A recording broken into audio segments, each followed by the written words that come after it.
Hey everybody, welcome to the QuiverCast.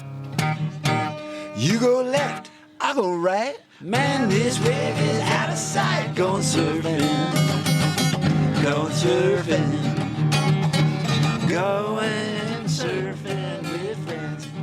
All right, everybody, welcome back to the QuiverCast. Today, Chris Sardelis is here with his fabulous new movie, Harbor Chronicles, Shaping a Legacy. Absolutely.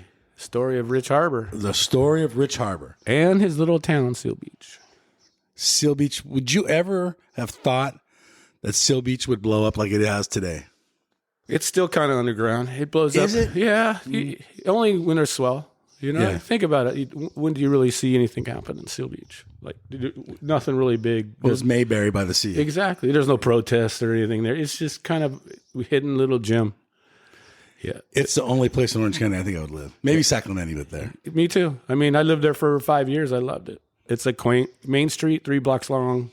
Nick's, burritos. Has everything you need. Everything you need, man. So if you live in Seal Beach and let's say you're working at home or you're retired, Yeah, I'm retired. you can ride your bike everywhere there. Especially at the river with your little longboard on it. Yeah. You know what I mean? And those southeast swells. Especially the really east. Sometimes it breaks good on the west. Dude, I've been out.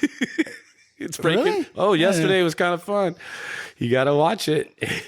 All right, so let's go. Why did you make the movie? Oh boy, the question. I was into photography. I was doing contributing photography for Surfing and Surfer magazine, and the digital camera came in. I was from the film days, and I started to get I was losing business. I wasn't like film days were a little bit sweet. Okay. So, because you make more money and stuff. Anyway, long story short, I wanted to maybe do movies or a video because I just kind of had a camera that had video on it to begin with. So, Okay. So I had that in my mind, the back of my brain, and then I'm a Long Harbor surfboard alumni. They came out with a Harbor book about his life, basically. Okay. Yeah. The guy that curated it, Greg Escalante, was my good friend at the time. We were taking trips to San Onofre, and he goes, dude, why don't you fucking just make a movie about Rich Harbour? Boom. There's the idea planted in my head, and then I kind of got obsessed with it. When I get obsessed, it's on. So that was kind of the seed was planted. We went and bought the first HD mobile camera. This was 2012. So a long time ago. 12 and a half years ago?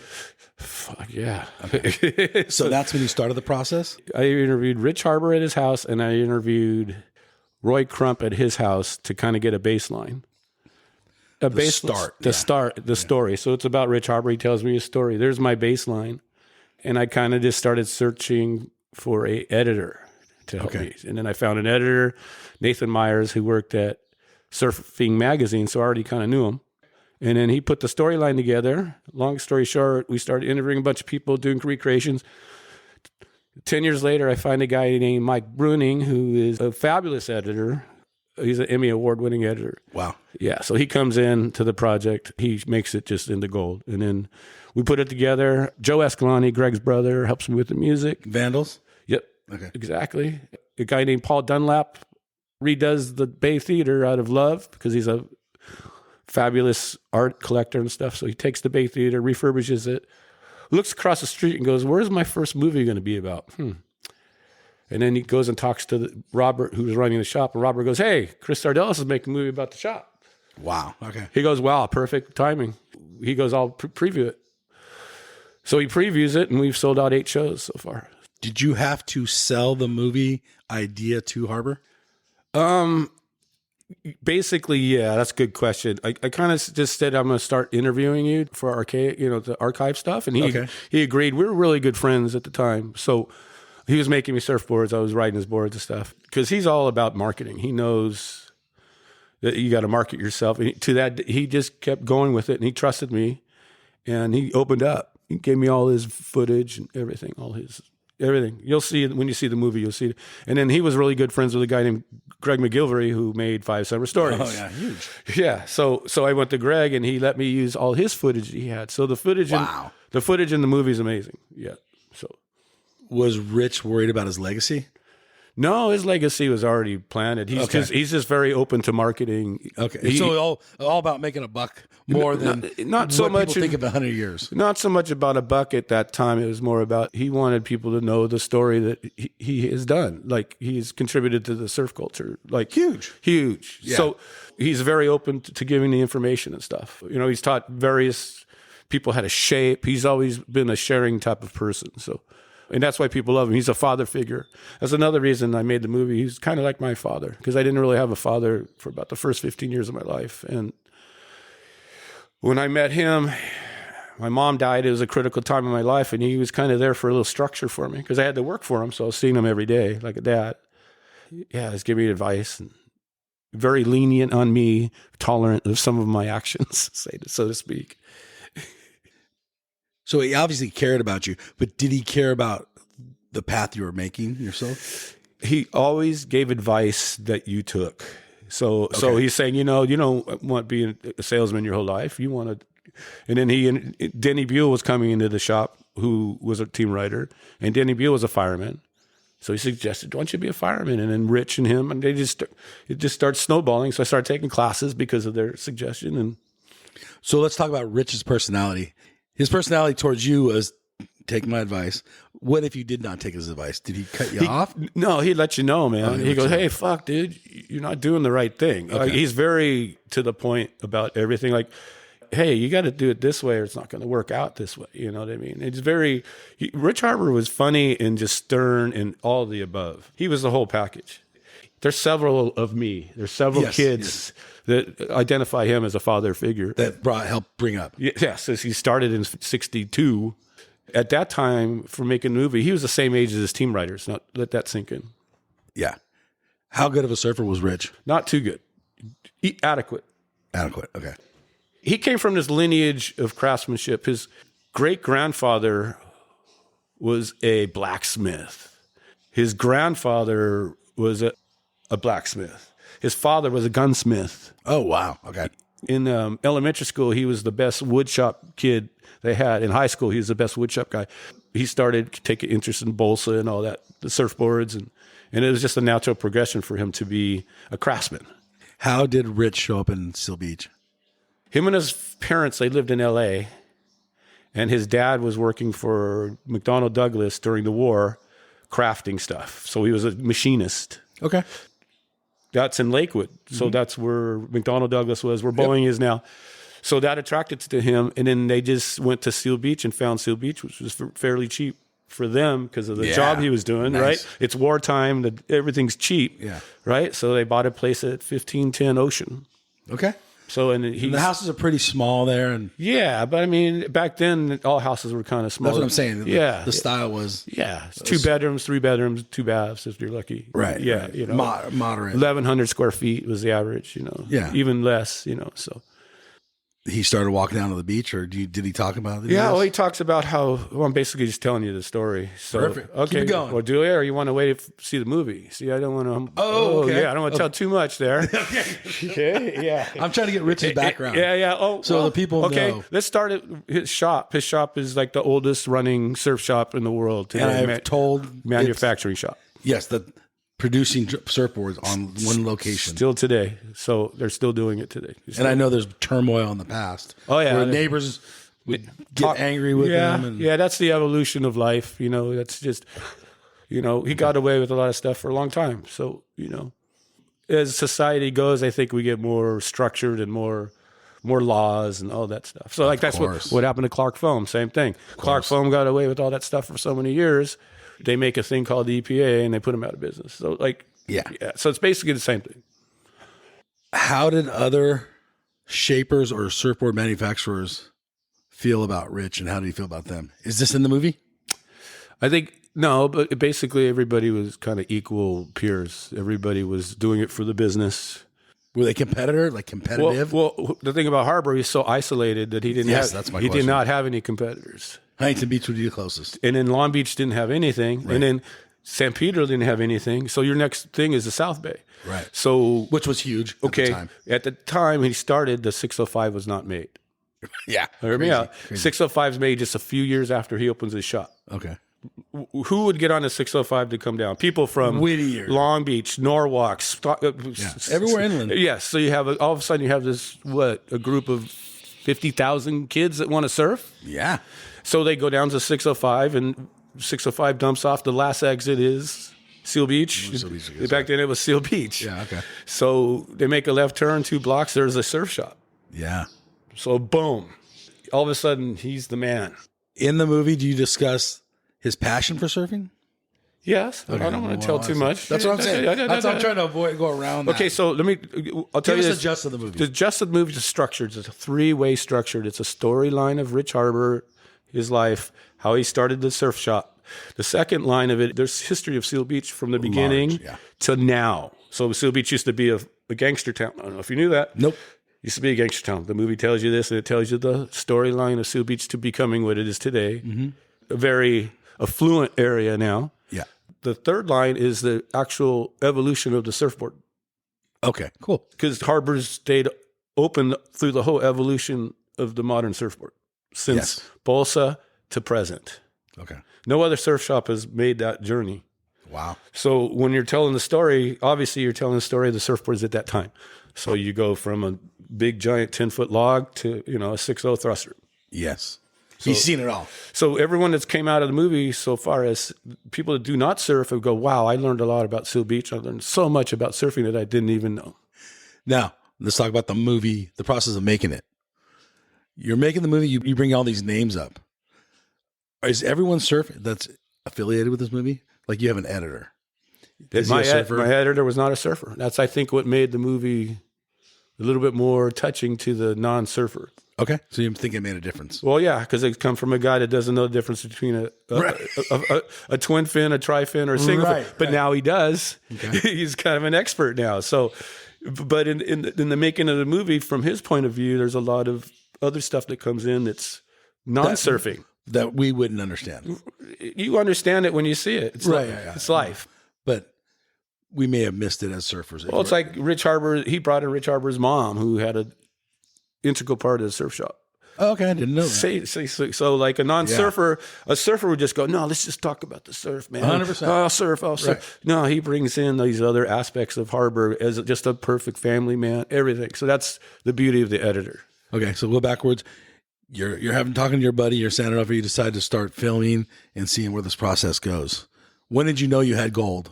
I still don't know if I have gold. You have gold. I don't know. I've heard that. Well, I haven't seen the movie personally, but everyone I've talked to, I've not reached my goal yet, so I don't have gold. What does that mean? It means I'm not to where I want to be with the movie yet. So okay. So is it always? You always chasing. Itself? Always chasing. No, the movie's good. The final cut is done. It's done. We're where we're at, but now it's marketing. We're back to marketing. If I just get eyes on the movie, if I just let it sit there, what's going to happen? Right. So now this is the hardest part of the whole process. Okay. Making the movie's easy. Is it? Well, if you put it into the aspects of it, marketing it, now I have to get it to somebody that wants to put it on Netflix or something. How hard is that going to be? It's hard, but it's doable. Right. So this year I've entered 5 film festivals, surf film festivals, to get the eyes on it, like you said, to get the gold leaflets on it. So the process is not done yet. Got it. Okay. Different than I was thinking, but I understand what you're saying. Yeah. Was it a fun process? Or was it? Yeah, it's like life. Fun, dramatic, sad, fucked, ups and downs. Okay. And a lot of downs. What do you mean? Well, money. You got to spend a lot of fucking money. Yeah. Where am I going to get the money? Do I borrow the money? So downs, finding people to help you, I found a guy named Haas who helped me out getting it from, because like we did it on Final Cut, which is Apple, right? But most of the studios use the other one, Premiere. Okay. Yeah. So I had to, anyway, there's another down. I had to take everything from Apple to Premiere. So that was a fucking half a year right there. So all these mistakes that you learn from, it makes it better. Did you feel like you're a creative person? That kind of comes from my wife. She kind of opened that up in me. So wife, it's something you didn't know you had. My wife, I met a guy named Craig Stesic that started coming around the fire station and taking photos of me. So he was the Dogtown guy. And then I got interested in his camera. And then I went to my wife and I go, I want to take photos. And my wife is an artist, a world-renowned artist, and a great photographer. So she already was in the dark room. She knew everything. Mm-hmm. So she gave me this advice on camera work. Just think hanging out with her brought it out in me. And then I started taking photos and started doing surf photos naturally. Right. And you became really well known in the surf photography. I wouldn't say well known. I'm known. I'm on the. Some people know who I am. A lot of people don't. I don't want. Yeah. I had a run. Let's put it that way. I had a good run. Is that done with? Yeah, basically. Yeah. Why? Surf photography has changed dramatically in the last. You started off with film, or was it digital? Yes, I met a guy, Larry Moore, Flame. Took me under. One of the biggest, if not the biggest. And the reason he took me under is because I used to work at Harbour, and he used to work at Harbour Surfboards. Oh, I didn't know that. Yeah, see, there's another thing. So Flame started sanding and polishing for Harbour in the mid-'70s. Wow. Okay. Yeah, and then Harbour was already taking photos because Harbour was a great photographer. Yeah. Harbour built his own water housing, and then Flame goes, I want you to build me one. So Rich Harbour built Larry Moore's first water housing. Nice. Okay. So how's that for history? Like you were talking about what you want to know about Harbour and how he helps people. I'm sure there's so many layers. See how he helps people? Yeah. So in his camp, it seems like. Well, they both liked photography. So if you like something that he likes, he's going to teach you. Larry goes on to become one of the most renowned world famous photographers 100%. in the world. Yeah. And he ran Surfing Magazine for 35 years. In the 80s, maybe 90s, most influential guys in surfing. Exactly. Because he got to choose the photos. Exactly. He's like the editor, right? Yeah. Front lit, bright, close, tight. Right. I mean, of course, he's famous for his Salt Creek pictures. Absolutely. Gravels and all yes. That. So I emailed him and tell him my background. He goes, oh, Rich, you work for Harbour? Fucking you're in. Here, let me help you out. Nice. So he starts to mentor me and gives me film to shoot and take back. And he sends me to Puerto Escondido on a trip. I get some fucking shots. So I started getting... Are you a water guy? I go out in the water, but I'm not like a big water guy. So you're land shooting from land? I can shoot from the water, but I'm not going to be shooting when it's 6. That's what I was asking. Did you paddle out or swim out? Well, I did. Esco? In my younger day, I did, and I tried it, but I'm not a Pat Stacey or a Scott Eichner or that level. That's another set of lungs. You know what I mean? Okay. So those guys are like on the next level. Okay. I mean, fair. Not to take anything away from the land guys. It's just a different look, and you have to have a different set of specialties. So swimming is one of them, and holding your breath. Right. Okay. No, that's fair. But yeah, it's a good question because. Oh yeah. Did you like doing from the water? I loved it when it was like 6 foot. But when you're doing Puerto Escondido, you get swept down the beach. I learned a lot at Puerto Escondido. Yes, okay. Coco took me out for a swim, and it was just nar. So yeah, I knew my limits. Did you fear? Not really fear because I was a good surfer and stuff. I held my breath and stuff. I just didn't like going over the falls with one hand. Okay. You go over the falls a lot, so it's just it's a gnarly thing going backwards. It's just yeah. And plus I started late. I started at 44. Yeah. So I'm not. That's a great time to learn to do something new. Yeah, but not to swim and. That's true. That's true. The younger guys were killing it. Like, so I was with Pat Stacey, who was at the time was 19 or something. So okay. Yeah. So you're shooting with film.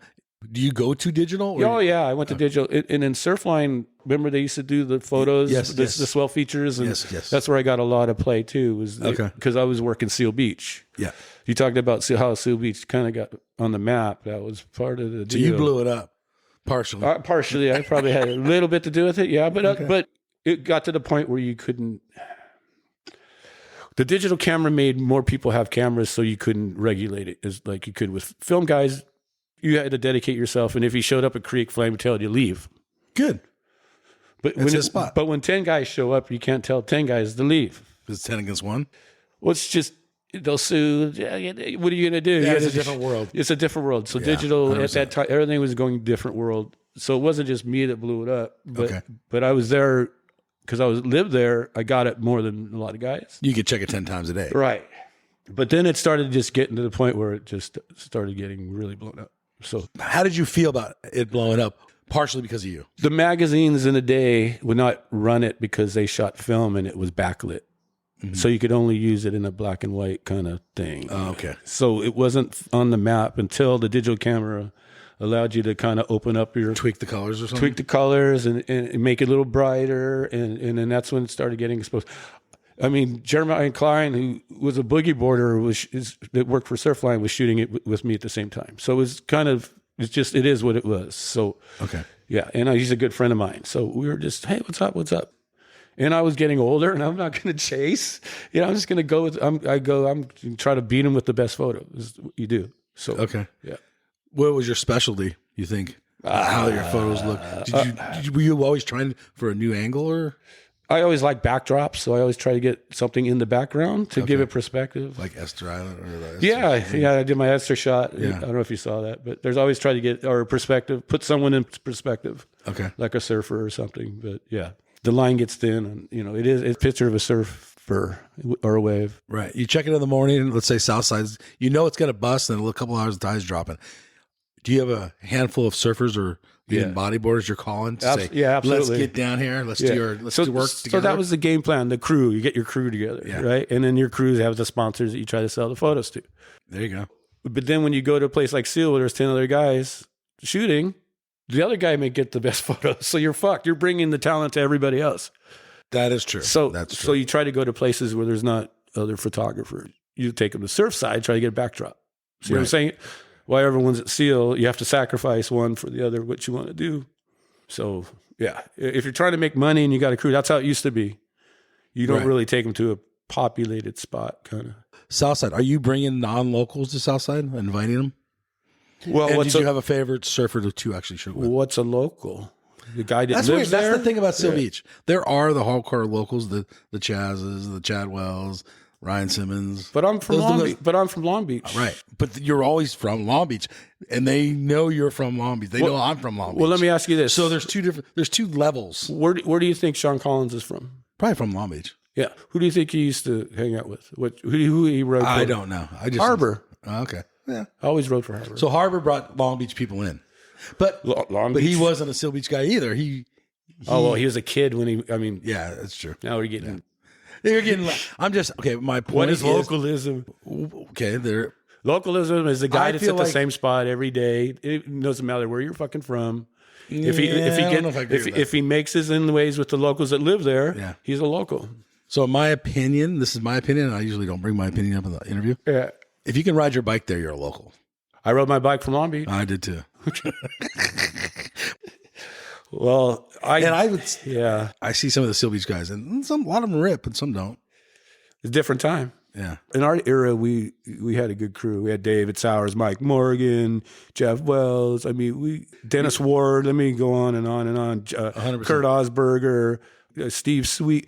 We had a select crew of guys there that could surf and get barreled because that's all that wave really was. Yeah.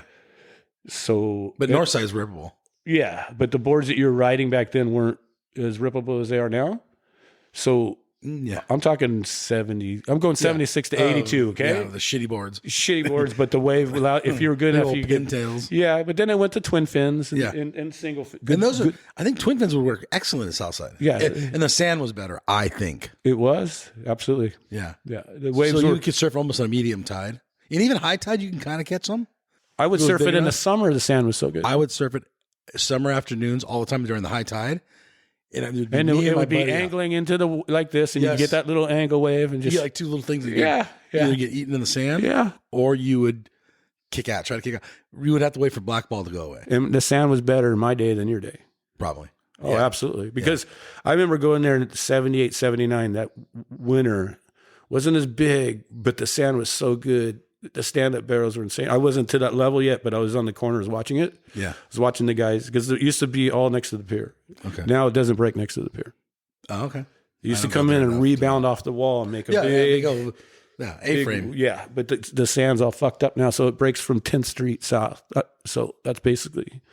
We'll wrap up the Seal Beach part, but I want to stay on the photography for a minute. Did you enjoy doing photography, or was it did it become a job?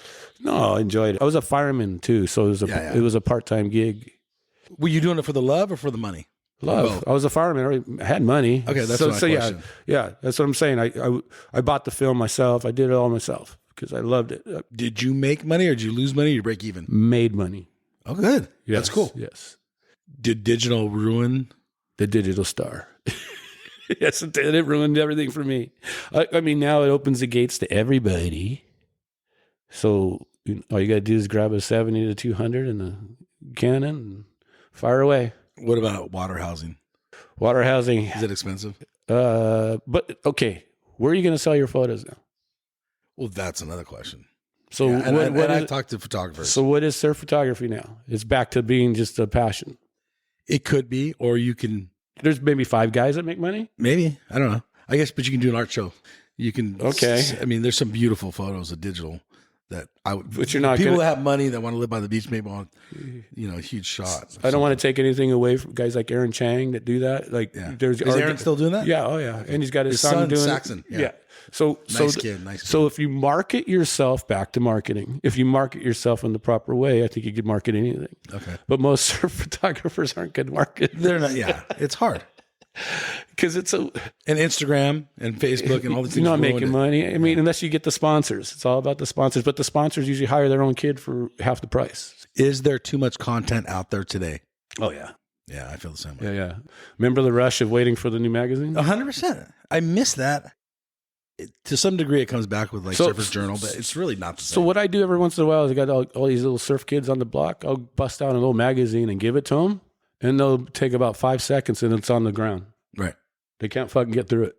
People today are all about the swipe. 100%. Yeah. Like on Instagram, are you desensitized to seeing murders? Yeah, of course. Well, then you're sensitized to seeing the guys get barreled. No, I'm bored with it. You see what I'm saying? It's the same. It's the same. It's almost better. The surf movies is hard. You're doing a documentary more than a surf movie. Right. But an hour and a half action film, like let's say Blazing Boards. Right. Those days are gone. Gone. Yeah. People still do make them. Right. It's harder to sit in the They're not seat an hour and a half. They're like 30 minutes or 20 minutes or something. And there's still a place for them, but the Taylor Steele era is gone. It's gone. Yeah. But he's reinvented that too. Yeah. He's done some other things that were kind of cool. But that's a different subject. But they're still done now. There's nothing. Yeah, okay. But times change. Just like going back to Harbor. What year did the shop open? 62. So 62. Imagine when 82, 92, how things he saw change. But he adapted. Exactly. So we all have to adapt. So his board in 62 was a 10-0 single fin with no rocker, like a D fin type of thing. Yeah. His surfboard in 82 was a twin fin 6-0. Right. His surfboard in 92 was back to a longboard, but it was a thin 9-0 tri-fin progressive thruster. In the movie, and we won't talk about it if it is in the movie. But we're all over the place. I just did. Is he surfing this whole period? No, he's going into the 80s. How is he learning how to shape twin fin? Feedback. Okay. Feedback. I mean, you don't have to be a top surfer to be a great shaper. No, I would agree with that. Yeah. Did you know that Dick Brewer worked for him? I did not know Dick Brewer worked for him. 1965, he was making cheaters for Rich Harbour. That's in right. The summer. So what I'm saying is, if you have a kid that comes in and tells you, I need more of this and this, and you sit there and, okay, all Rich did was film and photograph his surfers. So he's watching his board work. And he's familiar with that surfer. Yep. And they come in and he's making the boards over. And he just. I guess my point was we all adapt. Yeah. We all have to change. Tim Stamps, you know him? I know. Yeah. And he learned it from Rich Harbour. Right. How many other guys came underneath Rich Harbour? Oh, boy. Since the beginning of time, since he started, he's probably 10. Oh, he's had 30, 40 shapers. Wow. Yeah. Robert August shaped for him. Wow. So Rich Harbour is an icon of the sport of surfing and shaping. The art of shaping. He is known for his craftsmanship on his surfboards. Did he think it was art, or did he think it was just a manufactured item? You're getting into the movie, bro. Okay, all right. We'll move. So everyone, all these questions, if you have them in your head like I do, come see the movie. Yeah, exactly. I'll show you a little clip after this to satisfy your urge, but yeah. Okay, so going back to Seal Beach again, and then we'll talk about that local area. Yeah. How did surfing change throughout the time? Okay, so the movie does show this, that in 65, 66, they tried to outlaw surfing in Seal Beach. Wow. Now it's embraced. It's a multi-billion-dollar business. So back then, everyone hated surfers, and I show that. So yeah, that was an error.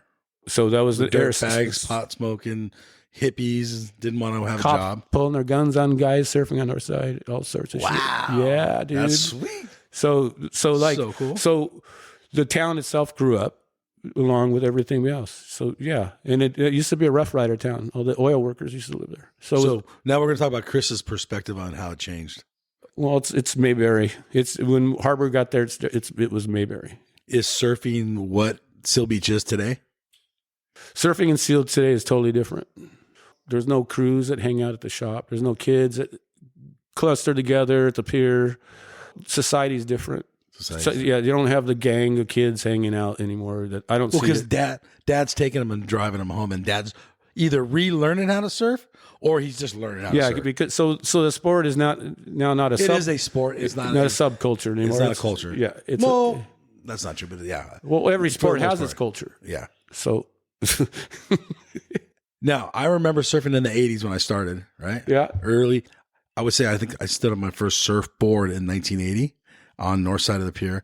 I have pictures of me with just the wall and no pier left. Right. 82, was that 83? Yeah, I was getting barreled when you were standing up. Yeah. So I was on the inside. Yeah. Just trying to get to whitewash. I was on the other side. Okay, on the south side. The north side was good too, from what I remember, but I was too scared to paddle. The bar was good. I was too young. The bar was good. Okay, the thing about Seal, it's got like why I think such good surfers come from Seal. It's not just one wave. Oh yeah. So let's go over it. We got river where you can learn how to longboard, do progressive shortboard. I will say this: you could do river, right? And then we go down the line. You go down. I was going to break down every one with you, so let's talk about river. Okay, river. River is you don't begin there. You begin at crabs because river is too it's too far. Is the worst. River is too far for you to paddle as a kid. Yeah. So especially you're always dropping. Yeah, and you're always at crabs because there's structure there for you to identify and line up to, and it's just an easy place to learn. Right. But I wanted to talk about river, the wave itself, real quick. Since you brought it up. Yeah. In late 80s, early 90s, the sand was so good there that on a big enough south swell or southeast swell, it rivaled any point break. Yeah. There was a period for a couple years. Yeah. Oh yeah. I remember catching waves. Yeah. Through crabs. From barracudas. Yeah. So every decade has or -2 fish, or whatever they call it. -2. I thought barracudas was the end of Long Beach side. -2. You know what is -2? I don't know, but it's been there forever. What is it? I don't know what it is. Tell the people what it is. I don't know what it is. No, well, you don't know what we're talking about. I know what the sign. There's a fish with a -2 in it. Describe to people. Yeah. What is it on? It's on a rock. There you go. On the other side, on the Long Beach side, right? No, it's on the Seal Beach side. No, that's the Long Beach side. You know where the line is, right? Oh, is that Long Beach? Right at the bridge, right in the middle of the bridge it splits it. Okay. So you're actually surfing Long Beach if you're surfing barracudas. All right. And so Long Beach that's what I was saying. Barracudas is Long Beach. Yeah. So that's -2, and that's the name of my production company. Oh, okay. So yeah, because it's an identical. Actually, it's a mystery. We're still trying to find out why it's been there since 1958. But do they respray it? Yeah, somebody does. Something weird. That's the weird thing. Is it a city structure that's embedded in the city government that they have to respray it every 5 years? I don't know. Or is it some mystery man that comes out and resprays it? I don't know. So yeah, it's a trip. So that's the name of my production company. Oh, that's cool. I didn't know that. But yeah, talking about Seal Beach -2 Productions. That's rad. That is awesome. I've caught waves backside because I'm goofy foot from there all the way into side of crabs. Mm-hmm. So you're talking about the Santa stuff. You weren't around for Littles? Is that the inside left? No. What is Littles? Littles broke in the early 70s. Okay. And it went away probably 78. I've always heard of Little. Yeah, it was gone. I wasn't sure. It was a little waist to shoulder high right that would come in where the parking lot started. Okay. So think really? Yes. Way far. That's far in. So you would sometimes get rides to the bridge. It had to be a big swell, I think. Sometimes a medium swell. It was Littles. And it was a magical little spot for us Long Beach guys because all you had to do was paddle across the jetty and there it was. Yeah. Okay. So Littles was the hangout for Mike Morgan, myself, all sorts of guys. Butch Music was a name that comes to mind. He's a legend. Okay. Paul McClellan was called the rock dancer because he would get right on the rocks with the wave, just fucking dance it. Yeah. Okay. So Littles in the 70s, mid 70s was our little hangout spot. We're in the 70s because I know in the 80s for sure. Remember the boats would come through, especially when they're small. They were going skiing on the San Gabriel River. Yeah, and they get yelled at. Super dangerous. Yeah. Oh yeah. Dude, they'd be going right by you. Yeah. With the big engine going. Yeah. And they didn't know anything about ocean or surfing. Yeah. And then every South Swell on Labor Day, there'd be a boat or two that'd come in at crabs upside down. Yeah. Well, there's one that crashed at Little's. So we used to surf over the boat. Hit the sand or sand? No, it went right into the rocks. Oh, geez. And so it was right where the lineup was. And Okay. yeah, a guy named John Burns would go inside the boat and look for shit when because it was like Perfect. on the little days it was splashy. Okay. Wow. Okay. So now we're Now crabs. Crabs. You learn you get your first wave there, and then you go as you get better. You end up paddling out to river. Right. Then you have the mid streets, 5th, 4th, 3rd. Yeah. So, but that's the beach breaky where you're kind of learning. It gets a little steeper. So sand used to be good.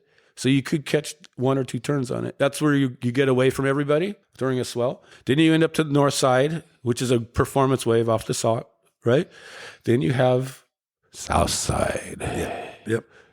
And then from south side, you have Cloud Break. 13th Street. And then you have Esther Island. Yeah. So Seal Beach you can ride a huge wave at Esther.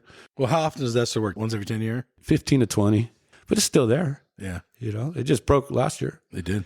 Yeah. So guys were out there. Yeah. Ryan Salazar was out there. Yeah. And you could ride inside Seal Beach, south side, get barreled like a pro. Or you could longboard north side. What I'm saying is the variety of waves There's lots is of ways to amazing. choose from. Yeah. As a kid to grow up there, you dial your surfing in.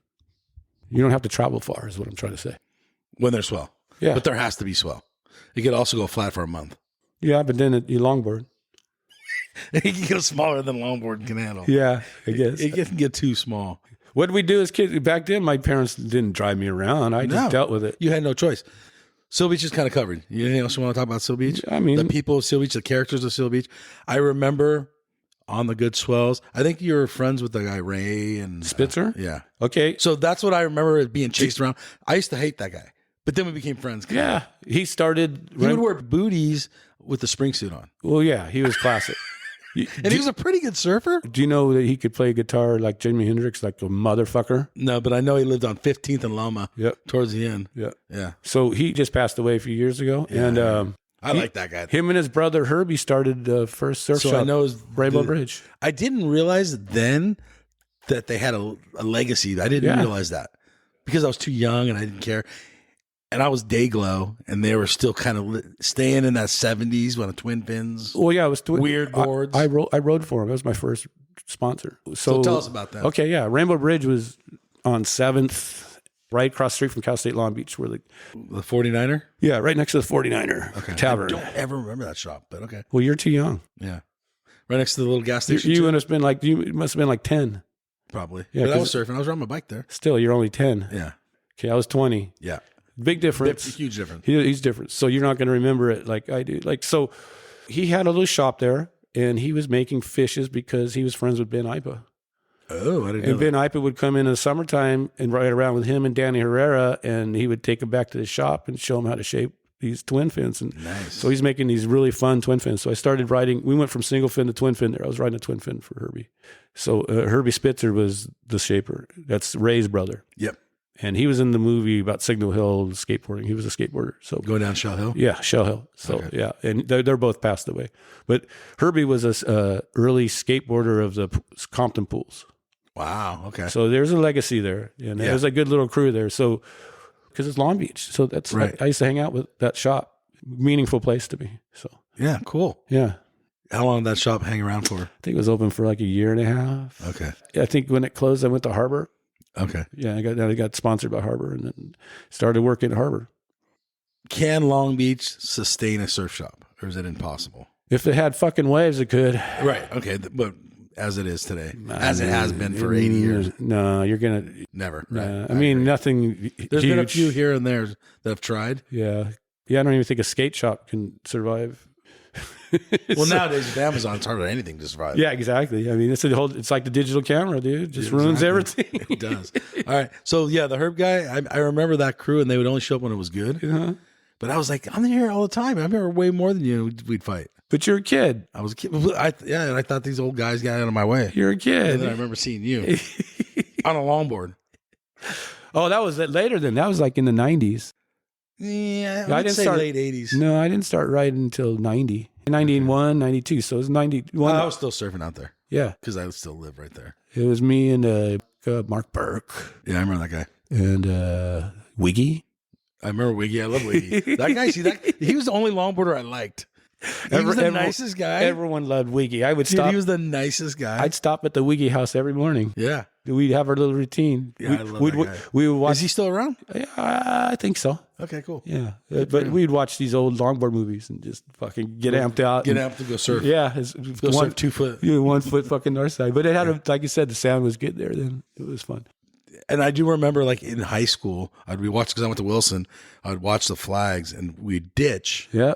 And I'd be able to go, like, I had graphic arts first and second period. Yeah. So you'd take a roll at the beginning of first and the end of second. Yeah. So I'd literally jump over the wall right there. They had, like, a little thing, and I'd go surf for an hour. So you didn't sneak out of the 200 building bathroom? No, I never did that. That was how I got used to out. be able to slide through the arches, but then they started greasing them up. Yeah. Well, so I think they must have closed the windows, because in the 70s, we would just pop the window open. Oh, yeah, no, you couldn't do that. But there was like a perfect step ladder. I love it. To get over the fence, and we'd park our cars out there. Okay, so I went to St. Anthony's until 9th grade, and you could not ditch at St. Anthony's. I bet not. Because the second you're missing, they'd call your house. Did the nuns abuse you guys? They would spank you. Yes. With a paddle. Yeah. With holes in it. You probably deserved it. Oh, many times. Yeah.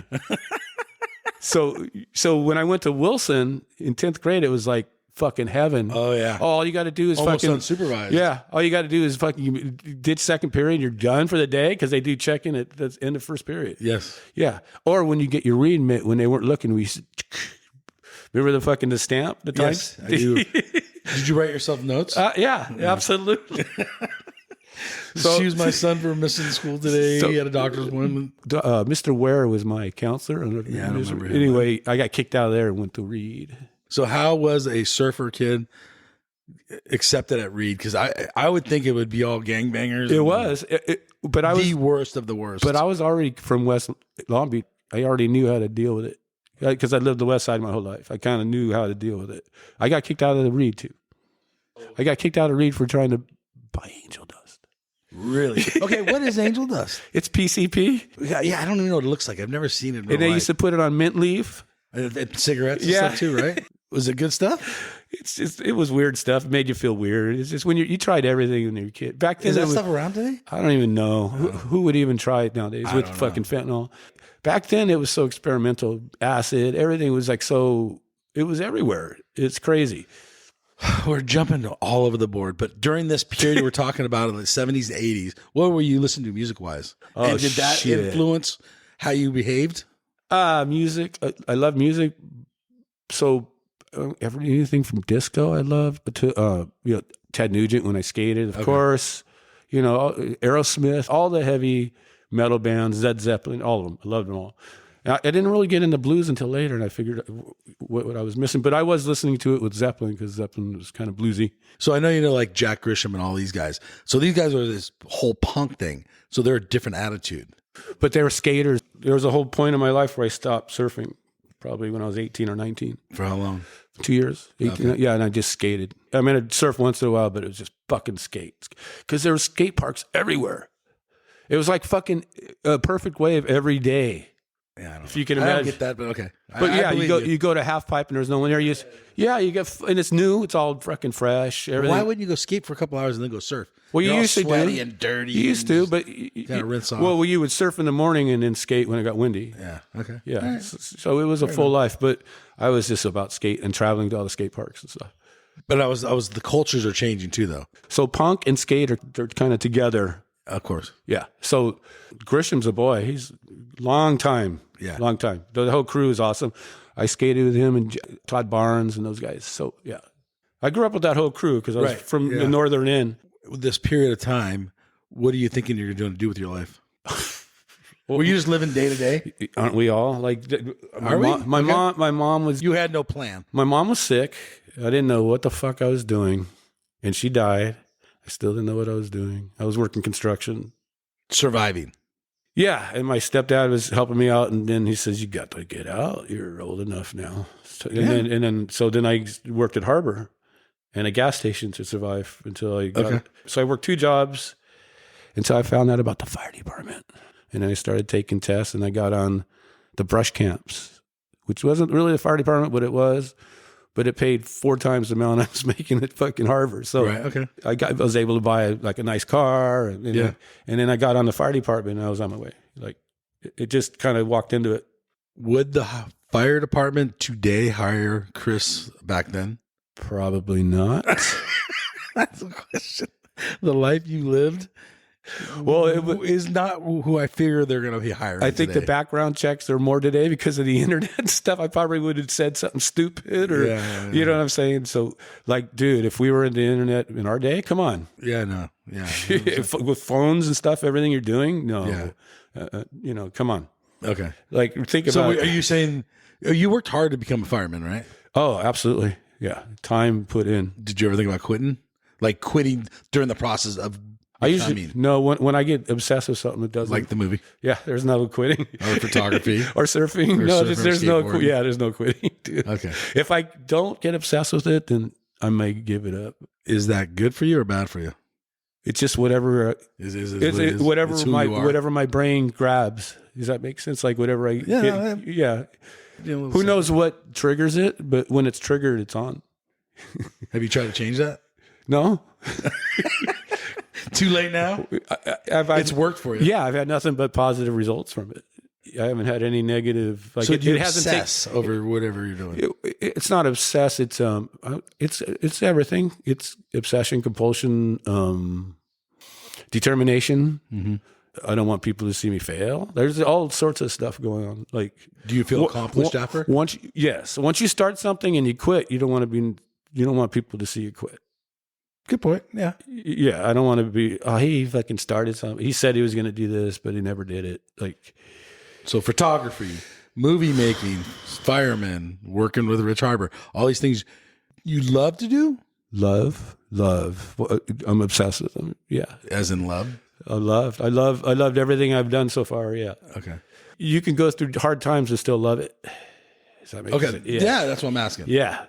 Actually, the hard times make you love it more. When you look back at it? Yeah. Okay. The movie, was there any point ever of stopping the movie, or you knew you were in it?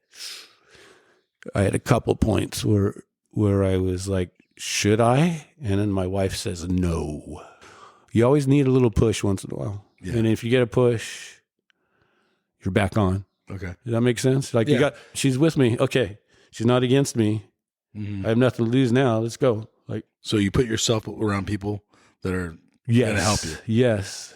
Who you assimilate with is who you become. Yeah. Right? Yeah. You're not going to be the outcast of your crew, are you? Well, speaking of outcast, did you feel like an outcast being a surfer skater, or did you feel like you were the elite and everyone else was the outcast? No, I was too poor to think elite. Like I was brought up too without money, so I think that helps. That because you didn't. The way I feel about surfing back when I was a teenager with no money was the society's missing out on what we have. Oh, the privilege part. I guess privilege. I felt like I was an elitist because I surfed and they didn't. I didn't think about other people. Or if people were worse surfers than me, then they're kooks. No, I always looked down on them. I kind of just worried about myself. All right, that's cool. I wasn't worried about what other people were doing. Okay. Or how they were progressing. The only time I would worry about what they were doing is if I had them in the heat. Like, if I've got to beat this guy. Fuck, that guy could beat him. Other than that, I wasn't. What about paddling out on a regular just surf day? Did you feel like let people out of my way? And how did you approach such things? I think when you're in your top condition, peak life form, and you're surfing good, and you're at your local spot, you're going to have a little bit of different attitude than if you were at a visiting spot. Of course. And back then it was a little more tight crew. So if you paddled out and John, Joe, and Jim are there saying, what's up? And then some guy you don't know paddles out, you get that little tribal thing going. And it's just kind of how humans work, I think. That's just, you know what I mean? What did you feel about the kids coming underneath you that maybe didn't surf as good as you, but felt like you're the old guy? They were pushing you out. Did you ever feel like you were getting pushed out? Yeah, right. And how would you approach that? Oh, I loved it. I love kids. So I coach baseball, so I have that coaching kind of side in me. Like I like to give Chad Wells got all his photo equipment from me. I taught him how to do photos because I got taught. I like to give back. So that didn't bother me. Like Ryan Simmons paddled out one day. He was 12 years old at Cloud Break. He's like fucking 10 foot. He goes, all right, I'm here. I'm going to fucking start taking waves. I go, shut the fuck up. But you know what? He fucking started taking waves and was ripping. So like you go, dude, but you're from SEAL, you're with me, you're my crew, badass. Go. Like, fuck yeah. You know, fuck you, but fuck yeah. Okay. You know what I'm saying? Yeah. Like, you know, I'm not going to let you talk to me like that, but if someone else talks to you that way, I'll fucking step right in front of them and take care of, you know what I'm saying? So you take them under your wing. Right. Right? Yeah, I got that. That's cool. Yeah, yeah. But see, when I broke in, I wasn't under anyone's wing because I was from Long Beach. Right, me too. Yeah, so you had to break through. And then you met the other guys from Long Beach and you kind of made a thing. Yeah. I think there was a lot more surfers from Long Beach when I got there than when you were there. Because we had different neighborhoods in Long Beach and we'd all be riding our bikes and they'd be coming from like... I think the sport was Milk Inside and coming down San Gabriel River. But the sport was more getting popular too when you were older. So dig low. Yeah. See, when I started, it was... Single fins. Yeah, it was just starting Wilson wetsuits, fucking zipper in the front. Like... It's just literally a white zipper that went like this. Oh, horrible. Technology wasn't there yet. The boards weren't good. So it was pure love. It was pure just fucking going straight, cutting, and you started getting better, you know. Okay. When you're 10 or 11, things weren't geared towards Groms like they are now. No. Everything's about the You couldn't go get a Mayhem fucking 4 or 5. You couldn't even find a wetsuit. Yeah. Barely. If you're a Grom. The only way you could get a board your size is to have it custom, but no one could afford that back then. So it was... I guess you can go to Alita or something and get a custom wetsuit. No, I'm talking my time. Not 10 years, dude. Yeah. It's a big difference. I didn't know they had custom wetsuits ever. Yeah. But in my day, you either rode a 7.2 or that was it. Like, see what I'm saying? Like the board. Right. Everyone was riding a 7.2. If you're 300 pounds or 50 pounds. And there was no surf class. You had to ditch. There was no surf coaches. There was no parents driving you to the beach. There was no going rah at the NSSA. Was the leashes at the time? There was no leashes for me, dude. Yeah. I mean, my leash was a little leather strap thing that was bungee cord. Which was dangerous as shit. Right. Yeah. So you had to be obsessed. Yeah. Right. A lot of kids gave up my day. Okay. Right? I mean, think about it. It's so much easier now. And if you're rich, you can just go to the ranch and catch a wave. Yeah. None of that shit was going on. Like there was nothing like that. How do you feel about surf culture today and how things have changed? It's not as cool as what it was when it's like anything. Like I saw skateboarding kind of start, you know, the second wave in the 70s. That was incredible. Now you don't really have that feel. I mean, there are free skate parks everywhere. Everybody's ripping. Yeah. It's all on Instagram. There's so many good skaters. So many good skaters, you know, all this, but there's just not that feel of being just you. Does that make sense? It's everybody now, right? Right. Everyone does it. Kind of, yeah. Throughout the world. And there's spots everywhere, and just it's just not as secluded. Surfing is kind of more... Who would think that you could go to a supermarket and buy a fucking Jerry Lopez soft top? I mean... So let's touch back on the movie from the perspective we're talking about now. Is that touched on in the movie? Well, you can see it in the movie. You see how much fun it was at the beginning. Like you can just kind of see that it's everything's new. It's sparky. It's, you know, they're discovering spots like that never been surfed before. Like trestles, just to get into trestles, you had to sneak in. It was a whole, if you lost your board at trestles, the Marines took it. Okay. Like it was just such a gnarly thing to do back then. Now it's just surf parents and fucking Instagram, and as you get older, you get jaded, and you know, I'm sure I would be sparky if I was starting now. I mean, but it's just different. It is different. Anything else about locally surfing? I want to talk about Surfside. How was Surfside in the 70s? Were there people surfing there? And was the wave better than it is now? I think it was. I know in the 80s it was really good. That's when I got to surf it in the 80s. I snuck in. When I got my first car, I got in somehow, and it was a south swell. It was pumping. I parked in front of this guy in the B row towards the end there. He came out with a bat and fucking smashed my hood in my car. Get the fuck out of here. You don't live here. That's right. Get the fuck out of here. I was with my girlfriend. I was like, Was he a surfer? Yeah. I think it was probably a Cog Hill or something. And I got in the car and I fucking drive out, So it was like, fuck, dude, it's right next door to Seal and I still can't surf it. It was but Surfside and Seal, I guess technically the same city. same city, but it's two different worlds. It's a gate that keeps you out. The gate. Yeah, I mean, you can walk in from Anderson. But Yeah, but we then probably they shouldn't be telling everyone this. Actually, but if you walked in from Anderson, the bear would show up on the cart and tell you to leave. yeah, I never had that. Oh yeah, see, I did. So the bear used to drive. The bear was, I forget his last name. He was friends with Sean Collins. They used to do guy with a big beard, fucking gnarly, really good surfer. He was the maintenance guy for the surf line, Surfside, and they give him this little cart. Like that went on sand. Yeah, that's awesome. So he's cruising up and down. If he sees you walk in, he'd point up there. Brrr. No, dude, go back to Anderson. You don't want to deal with it. Like, just fucking go. And you go, okay. Because you're a little kid. You're like, you're like 15, 16. Right. This is 76. I'm trying to sneak in. 77. Okay. Yeah. And then you had the Cog Hill brothers who were notorious. So, and then as you got older and bigger, you would kind of say, I'm going to try this now. Well, you were surfing. I was surfing really good. So I knew a lot of the guys. And Sean Collins invites me in because he lived there at the time. So I kind of got introduced to the crew. And did you get the pass from the thing? Or did you jump the fence like I did? No, I would have you just tell the guys. I'm going to go see Sean at A14. Yeah, they put you on a list. Oh, you're on the list. Yes, oh, you're elite. Well, eventually I got on the list, but initially, the list. Do you like the hole or the bowl better?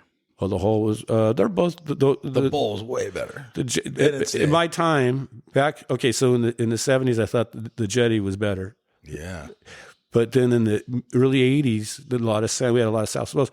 The hole was the spot. Oh yeah, it was scary. Hole was. It was. I mean, like Salt Creek. It was like gravel. It was straight down a barrel. So Russ Hoover would take photos of me out there. I got a couple photos out there. Oh wow, barrels. Cool. Yeah, so that's nice. Surfside is its own little animal. And I think people should stay away because they're going to get... They were giving me shit taking photos of it like up until 5 years ago. Okay. I still get shit from some guys. So, yeah.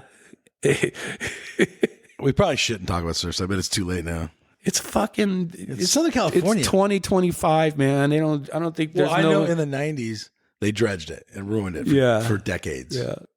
I don't know if it's still back. Oh, it had a period, dude, when it was really good.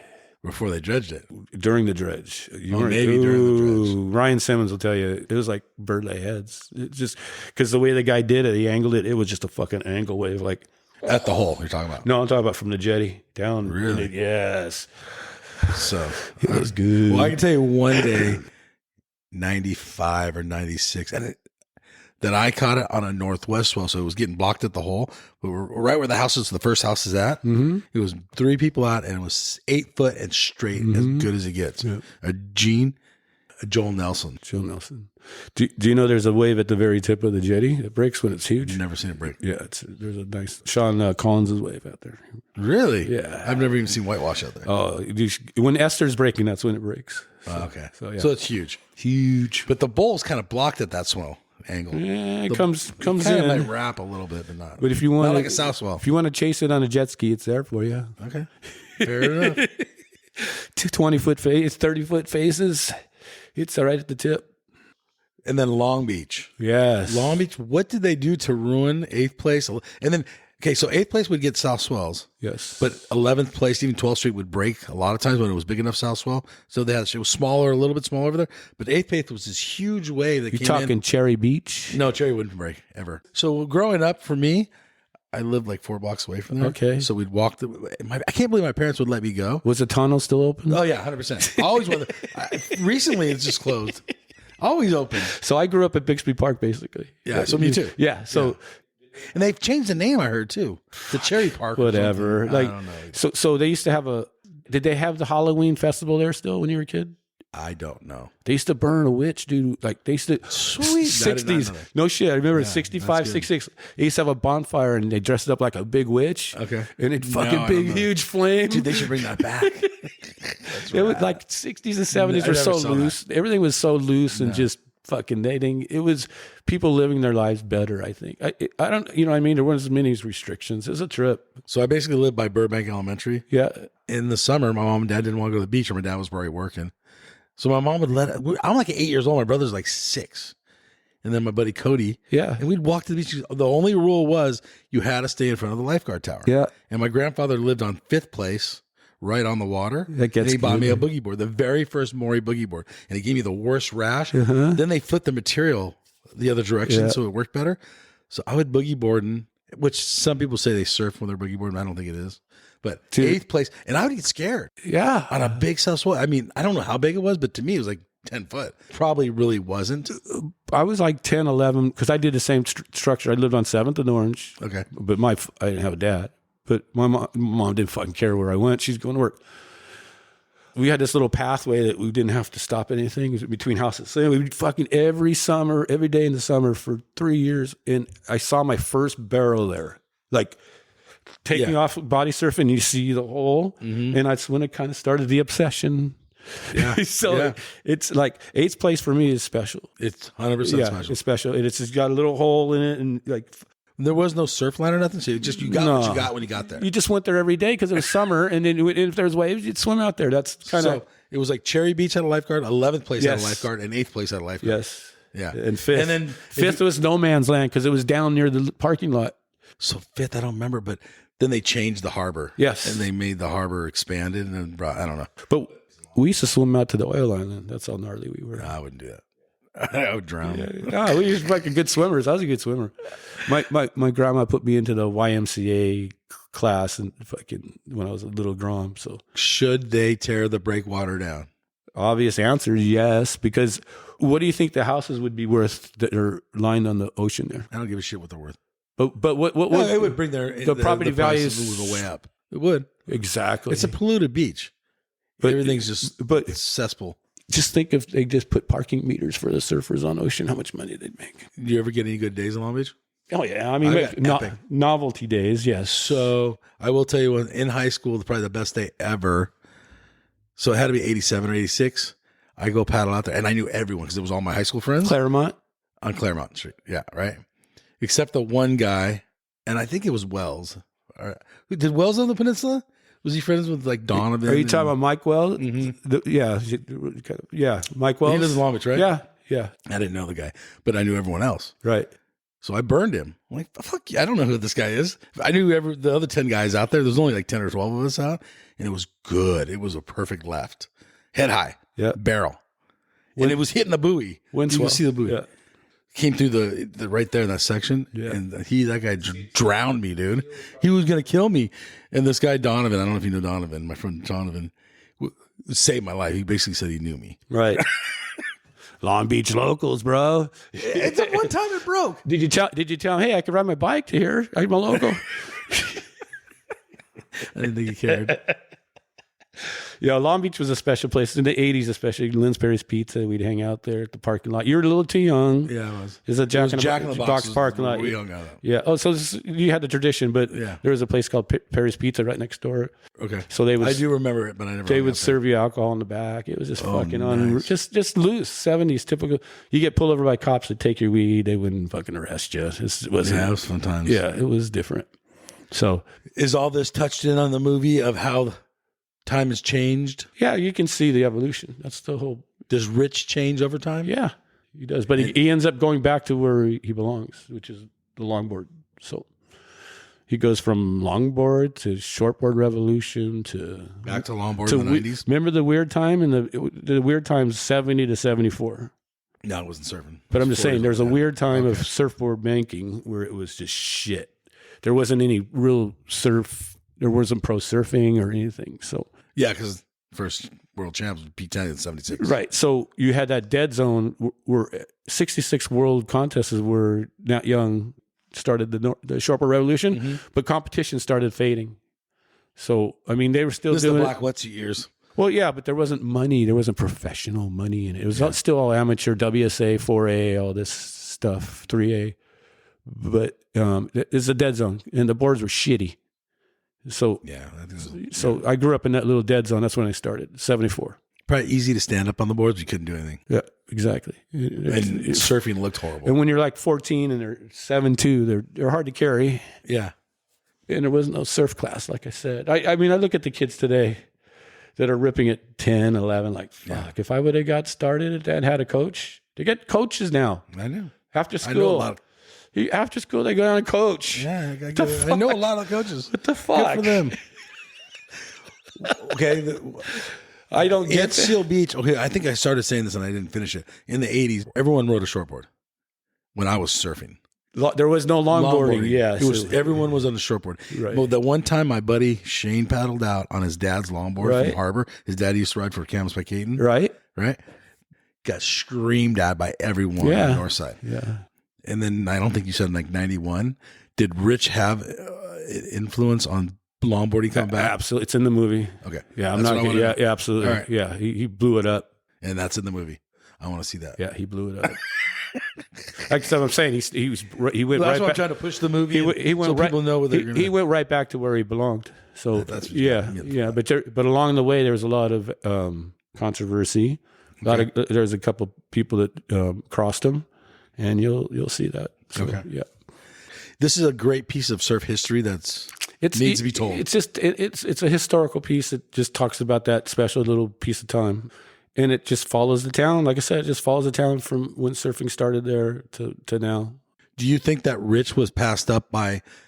If you look at pieces of other surf movie history, I don't feel like his name's said enough. He's an outcast because he's in Seal Beach. He wasn't in Huntington. He wasn't in the South Bay. He wasn't around in San Clemente, the media. Like, the Dana Point Mafia was the Dana Point Mafia because all the magazines were in Dana Point. Right.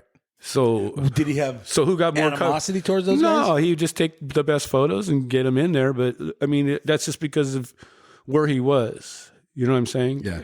You'll see the movie. He definitely influenced the sport. Like, Jock Sutherland rode for him. Did you know that? I did not know that.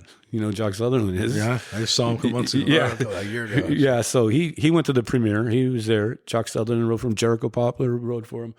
So he's basically touched every person that's influential in this area.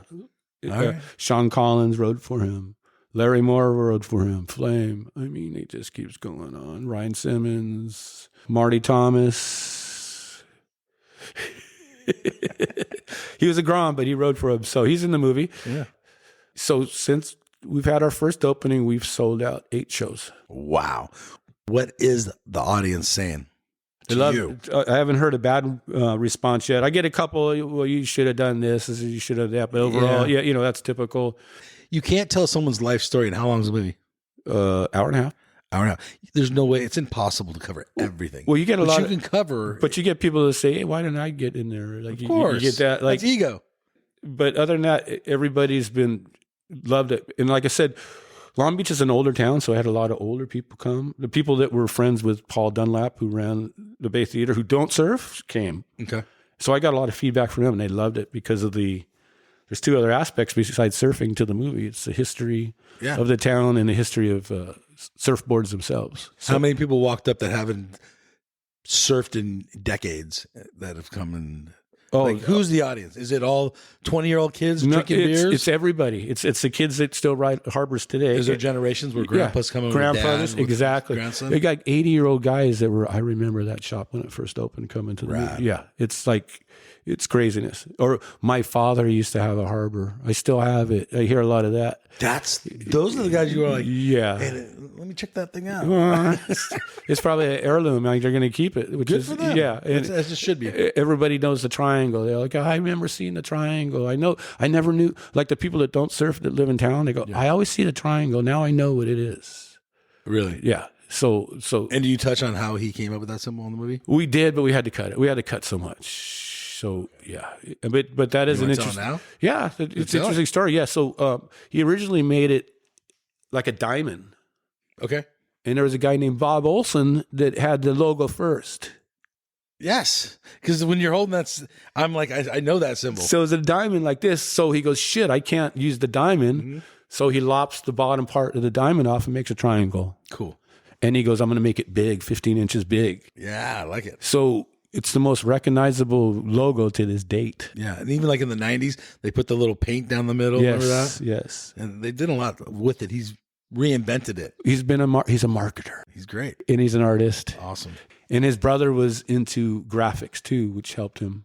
So they designed, and he was so adamant about the town that he lived in, Seal Beach, that he put it in his logo, Seal Beach. Yeah, it does say Seal Beach. Yes. I don't think any other logo says that. That's a good point. Yeah, because he claimed the town. That's part of the movie. So that's his town, basically. Yeah, it is. Well, there is a couple competitors, and there has been through the years, but none have survived. Well, one In-Flight's still there. I mean, but they chose a different course. They multitask. I think they do snowboards too, right? I don't know. And skateboards more. I haven't walked in there. Yeah. Whereas, like Harbour now is just longboards and retail, so. Yeah, I think Harbour, when I was a kid, was surfboards and wetsuits. That's it. Yeah, maybe a t-shirt. T-shirt. But only t-shirts. Yes, exactly. Is it still the same? No. I need to walk in there. No, Robert changed it. Bert, that's his name. Yeah, Robert Housing. He changed it, and he went to the, the more modern model of, Hurley and everything. He does a really good job of selecting the merchandise. So you can't make it just with surfboards alone anymore. Probably not. No. Oh, you can't. No, I agree. I mean, I don't know, but I'm agreeing with you. Yeah. I'm sure that sounds right. Yeah, you can't. There's no profit in it. The profit margin's too thin. So I think there's two iconic people, and they're 3 miles apart. Would be Rich Harbour, but 3 miles down the road there was Nancy Caton. Absolutely, powerhouse. Were they friends? Yeah. Okay. Yeah, and the team riders intertwined. Okay, that's my next question. And Corky Carroll was Corky's the man. Well, he was Harbour's first team, one of Harbour's first team riders. Okay. Yeah, so it's all intertwined. Okay. Yeah, and they're doing a great job still now. Caton's killing it right now. Oh, good. Yeah. Good for them. Yeah, and I know that's been bought and sold, and I don't know all the whole history of it, but I know it's been hanging by threads in certain decades, and then all of a sudden it's back. I'm great. Yeah, the seamstress bought it from Ansi, I think, and the son runs it, right? Right. Yeah. Glenn, whatever. Yeah.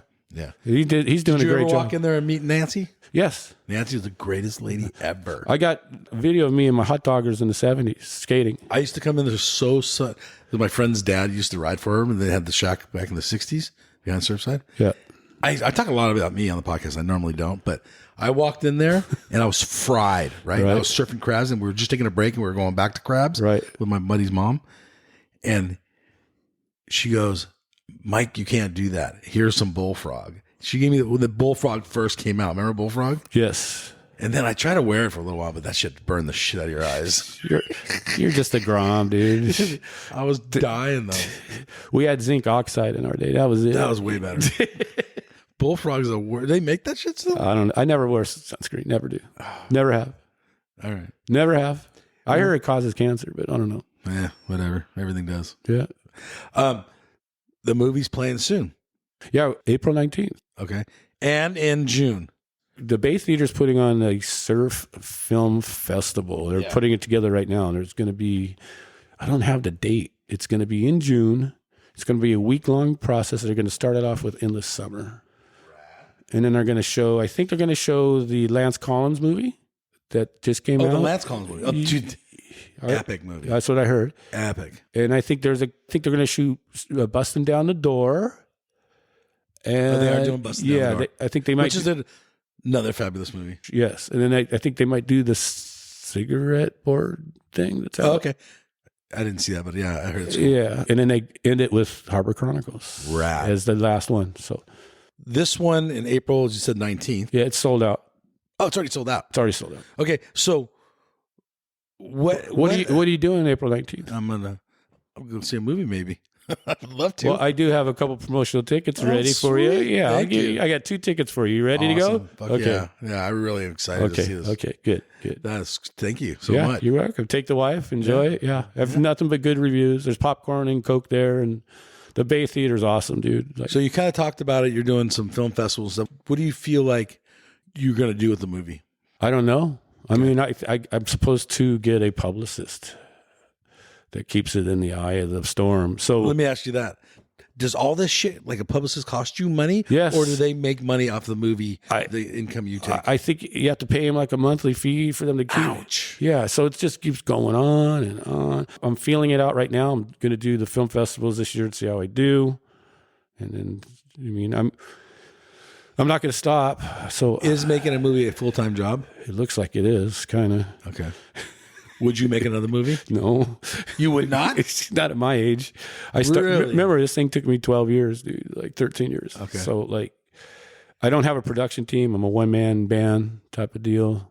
Okay. I feel that. You know, and I did all the interviews myself, basically. I had some help from Nathan Myers and Michael, but yeah, it's just too much. I want to travel and surf. And, Okay. yeah. Now, if I was like 24 years old and I went to art school and this is my first movie and I'm fucking doing good, and then I'll do my sophomore movie and, you know, all that bullshit, but no. Do you feel like it helped you be in the interviewer to people you're interviewing, or do you think you could have got maybe different perspective if someone like a random Joe interviewed these people? No, I knew the story too well because I worked there and I knew Harbour really well. So I knew where I was. So you were the right guy for that. I knew right where I was going with the movie. I mean, I kind of knew. I had some people give me some advice that I took, and I just, you know, I knew the basic where I was going. Was everyone there out of love, or were there people there that out of love, bro? Like, it's amazing. Everyone loved Rich Harbour. Yeah, I mean, I was interviewing guys 82 years old, drive out of his house. You know, Robert von Sternberg, his first salesman, was just giddy about it. Like, rad. Yeah, I lived in Malibu. I drove out there, and then Jock Sutherland, sure, fly on over. So I flew over to Hawaii, interviewed him, and wow. Yeah, Marty Thomas while I was there. Got them out of the way. Jerry Lopez is in it too. Wow. Nathan Myers got him because he knew about Harbour and he talks about Harbour. Yeah, because of Jock. Okay. Yeah. And so how do you get a hold of these guys? How do you get? Are you friends with Jock? How do you I got his number in my phone, bro. That's cool. You're friends now. But were you friends? I'm gonna be surfing Jockos next time I go to fucking Hawaii for sure, bro. We make friends during these things, but how hard was it to reach out to find everyone? It's just finding their number and just you know. So you're asking a friend of a friend of a friend. It becomes a detective type of thing, which is kind of intriguing to me. I like that part. Okay. Yeah. Was there any hangups? Yeah. I mean, some guys didn't want to interview. Some guys interviewed, didn't want to be in it. I mean, there's ups and downs and everything. So yeah. Did you do an interview or do any interviews where they said no to it, but you used what they said to maybe not to have it on there, but to use it for other questions for other people maybe? No, because I knew the part, you know, it just didn't fit. So I knew the story from the other guys. What's the one thing you learned about filmmaking? It's very complex. I mean, you always say, I want to make a movie. It's very, very, there's so many moving parts to it. And there's so many things that you don't know about that come up that it's just crazy. That's why you can see why you need big studios and big production company. It's just gnarly. Yeah. I mean, from taking the footage and having it converted to digital, and I mean, and then I had to drive to Burbank with all this raw, 16 millimeter stuff, and then you got to edit it and figure out what's good, what's bad. Then you got to have a storyline, you got to have a story writer, and you got to have the music to make it match. It's just fucking endless. Yeah. Did you pay for like mainstream, or how was the music? Joe Escalante is helping with the music. So all original stuff? No, we got some stuff in there. Oh, cool. Yeah. Right. You'll see. Nice. Yeah. I don't want to say anything. You'll see. Take it away. So, and then these friends that you made, what did they say about the movie? They loved it. Steve Bigler, you know who he is? I know the name. Yeah. He's one of the guys that was in the world contest and got fourth place with Jock Sutherland, who got second. Okay. Nat Young got first. So that world contest where Nat changed everything. Yeah. Harbour writers were second and fourth, respectively. Okay. So Harbour's right there. Yeah. I mean, the elite. Yeah. One of the best surf teams ever back then. So these film festivals, and if someone from the East Coast, I got people in Australia. Is there going to be a time and an opportunity one day? I entered Florida this summer, so we'll see how Florida goes. Hopefully there's someone out there that wants to put it on Netflix. I'm here for you. If you want to come and talk to me, I mean, that's how I want to get it international, is to get it on the Amazon or Netflix or Hulu or something like that. Yeah, whatever, bigger format. I don't know. It keeps changing, so the formats keep changing, and media is changing every year, basically. So, yeah, if you're out there, Netflix, I'm ready. That's awesome. I hope you do. Basically, I've had did a lot of good stuff in my life. I also ran this event back about, has it been 10 years already? You ever heard of Mike Morgan? Yes. Okay, he's a famous announcer, but he was a Harbor team rider, but he's a good friend of mine. When he passed away really young. Yeah. And but he shocked the community, and the community kind of really missed him. So I ran this event with Chad Wells. We ran it's called Morgan Wave of the Day. Have you ever heard of Morgan Wave of the Day? I have, actually. Yeah, so we ran it for 5 years, and I think it's the only surf contest ever held at Southside Seal Beach. Wow. We would have a waiting period for it, and Seal only broke twice during those 5 years, and we had 2 events run successfully. So that was really a lot of fun. We got to shut down the whole Southside. That's sweet. And we had, 18 invited guys. Okay. And then it was an expression session. It was really rad. Had PT judging, and it was rad. It was rad. Yeah. Billy Hopkins won it 1 year. So, what did you learn from that experience? Was it like a camaraderie of locals? I learned that running a surf contest is a lot more kind of fun than making a movie. It seems like that contest would be super challenging because you don't have an actual date. You have a location. Yeah. But you have this window. Yeah. How hard is it? Like, you don't know you have to go to work that day. Yeah. All of a sudden, I am going to work. I got to go. I'll call in sick. Of course you are. Yeah. So we kind of tried to run it like the Eddie. So you just have exactly the same. But Seals, which are the best events ever. So we happened to do this during the worst decade of Seal Beach, obviously. Shit happens. But every year we would at least have a paddle out and raise money for charity. So it was really cool. So is this going to be going on? I'm thinking about bringing something like that back. So, okay. I mean, rest, never sleep. I guess keep, like you said, make them another movie. No, but maybe I'll do something fun, like do a contest or something. Because contests are fun, dude. They can be. Once you start running them, they're pretty much easy to get going. You get your crew to set up the scaffolding, get your judges. I mean, it's just actually running it is kind of easy. Yeah. I can see that. Yeah. So, I mean, it's something easy to do. So, how does that work with the city? Yeah, we had to get the permits. We had to do that's part of the challenging thing, the work. Yeah. You got to put the work in to get the results. So, yeah, you pay the fees, we had to hire cops and all that, but it was worth it. Yeah. What did the invitees think? They loved it. Of course they did. Yeah. They got Southside to themselves. Exactly. They flopped out. I think I had them pay $200 each to surf it. Like, they pay the entry fee. That's nothing. And then I think they won $5,000 first place. It was fun. Did you have an after party? Yeah, it was good. How was shit. that? It was Where good. was it at? It was good. I think we had it at Coaches. Okay. Back when Coaches was around. So, yeah. Is Seal Beach going to stay Mayberry? I think it has to. It's too small. So, I mean, they're actually talking about making a Huntington Beach style bar party place where the Bank of America is right now. Really? Yeah, because it's like close. high rise. Yeah, like 2-story restaurants, and I hope they don't. Yeah, we'll see. We'll see. That opens the door for the next. But again, the street's only so big. Yeah, so you can only squeeze some shit. And but go high. I think it's where it's at. It depends on who moves in there. Yeah. It changes decades to decades. So when we were there, it was all a bunch of older people coming to the end, you know what I mean? Because it's Leisure World. Yeah. Right. Well, they can build what they want back there. Right. But I would keep Old Town. I would. Absolutely. Yeah. I mean, there's small houses. I see people have already built up. Yeah. But they're blocking their neighbor's view. Like we said, when Rich moved there, it was, 2-bedroom, 1 bath. Yeah. Yeah. Everyone had the same house. Well, they just did that law thing so they could do that here in California. So that's hopefully everything like that changes and they take the breakwater away so we can have waves at long. Could you just imagine if you pull up the Belmont Pier and it's fucking 6 foot? That'd be unimaginable. That's always been blocked. But just think. The Olympic pool's gone. Okay, so if they can get rid of the Olympic pool, they can get rid of the breakwater. Right. So I run this scenario in my brain all the time. It's 6 foot, and you're done. You come in, you're gonna get a fucking burrito, and there's gonna be all the restaurants, all lined up, and you're gonna have hotels like at Huntington. Long Beach is stupid. You have city council. You're gonna have hotels like Huntington, convention center. It'll be surf contest galore. Okay, let me just say this. I went downtown. I had to go to the courthouse recently. They can't figure out downtown. It's always they've reinvented it. They've done everything. They try to make Pine Street nice and all that.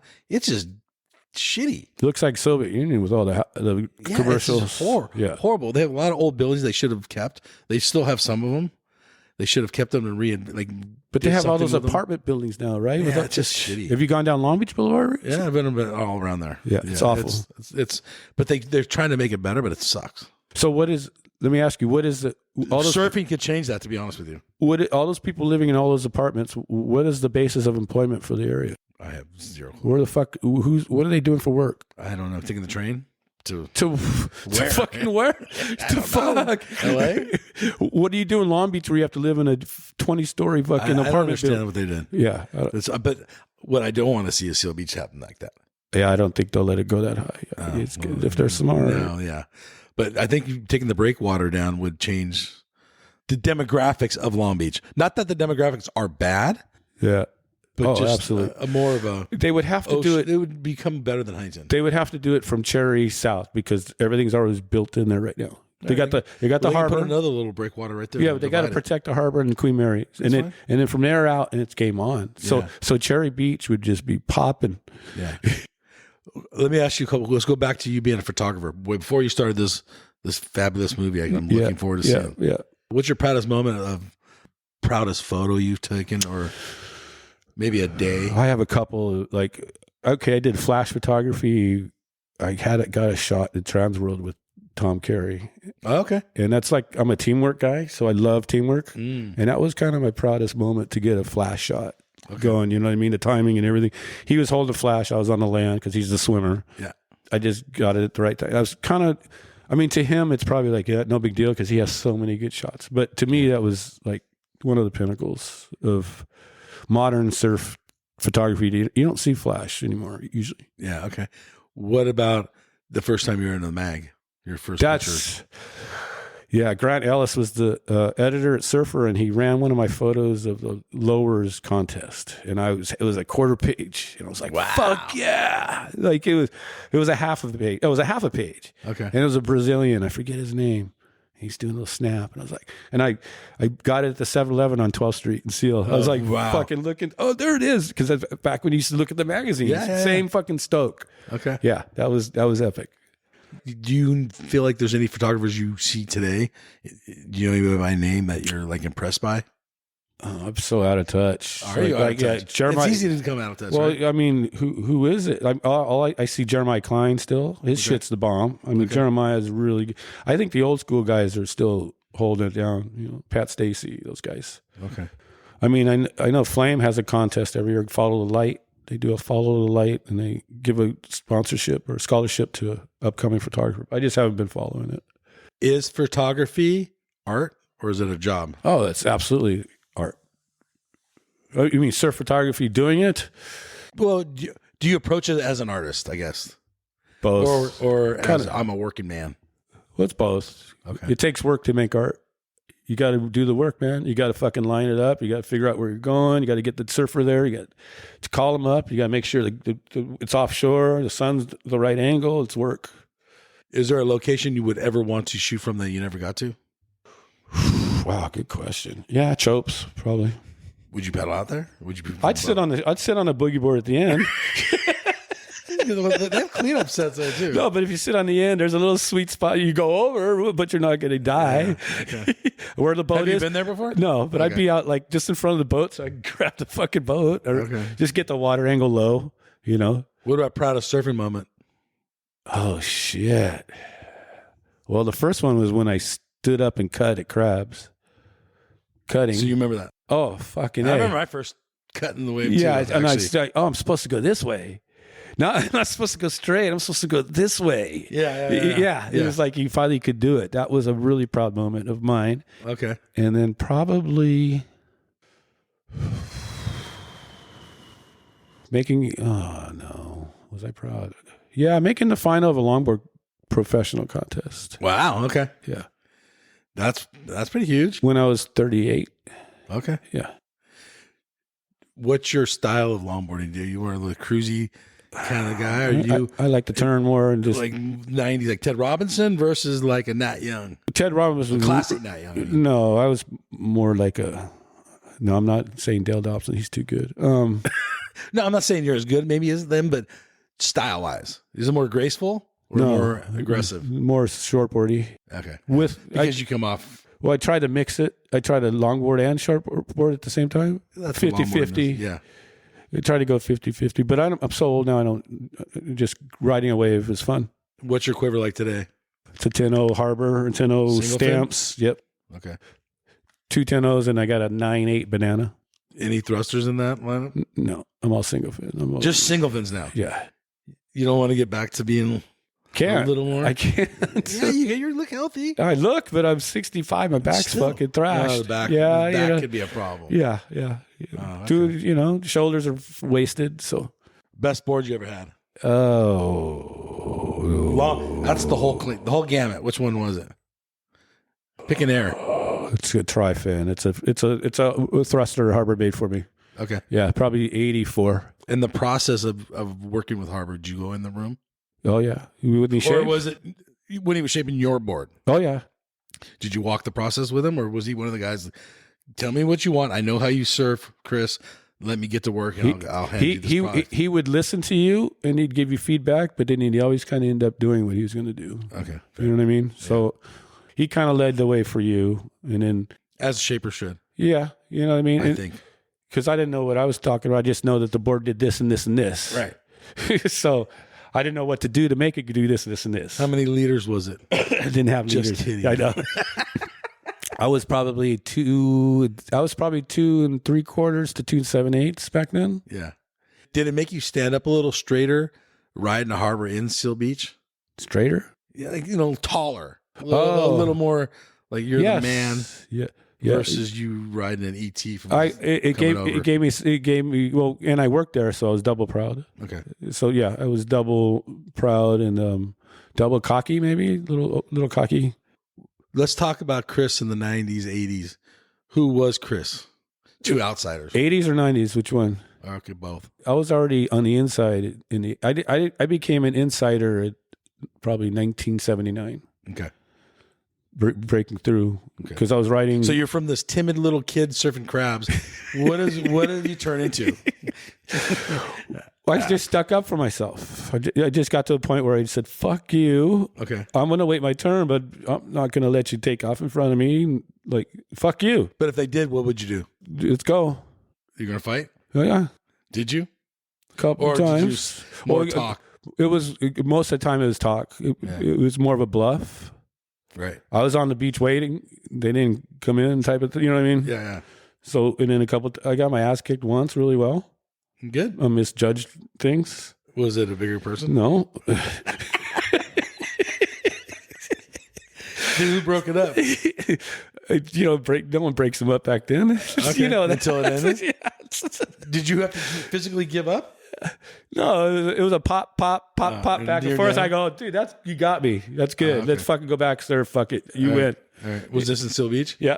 Okay. It was a crabs. Was it a Seal Beach person? No, it was a guy from Inland guy. But I wasn't that good anyway. That was probably when I was. You were just learning the culture. Yeah, I was probably. How it was working. I was probably 16, 17. But the real confrontations didn't come until I was like 20. Okay. 19, 20. Did you want people to fear you? No. What were you looking for when you paddled out? I just wanted to surf my best.